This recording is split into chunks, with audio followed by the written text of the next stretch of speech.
Today on Stewart-Cox Family News. The Trump administration is planning to withhold billions of dollars from one of the nation's largest public works projects in direct retaliation for the government shutdown, which Republicans are blaming on Senate Minority Leader Chuck Schumer and fellow Democrats. Leave your comments below, and now let's see the clip. Today, the Trump administration says federal layoffs will soon be coming if the government shutdown continues, and with no negotiations currently taking place, that looks more than likely. Now, Natalie Brand has more details from the White House. President Trump says today he'll meet with the head of the Office of Management and Budget to talk about further cuts of federal agencies as a result of the shutdown, posting, "I can't believe the radical left Democrats gave me this unprecedented opportunity." We're going to look at agencies that don't align with the administration's values that we feel are a waste of the taxpayer dollar.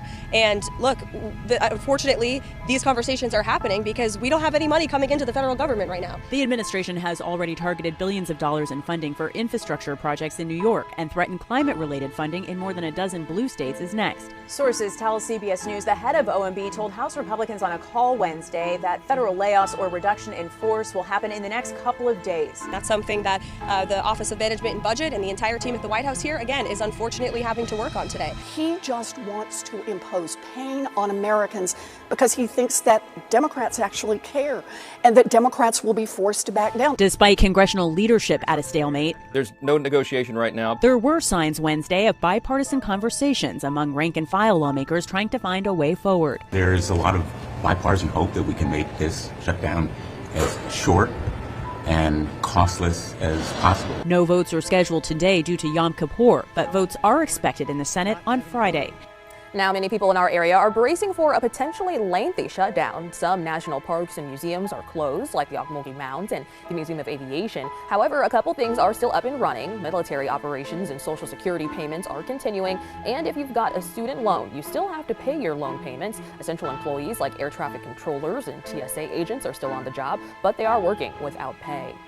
There's some appropriations that get passed to make sure the military is still paid. The Coast Guard did not fall into that in 2019, so a lot of those active duty members actually did not receive pay. Now, Seth Graham served as a Coast Guard reservist for 16 years. He says he hopes the shutdown does not have the same impact as the one in 2019, but adds that there is no way to tell right away. He says he received a message yesterday to report for his training weekend this month. Sarah Hosselton is the manager over at Greg's 2.0, a restaurant that's right across the street from Robins Air Force Base, across from over Highway 247. She says business was down yesterday, but they are hoping that it won't last long. Regardless of what's going on, I feel confident that we're going to be okay. If the base does affect us that much, that the community will pull through and come help us out.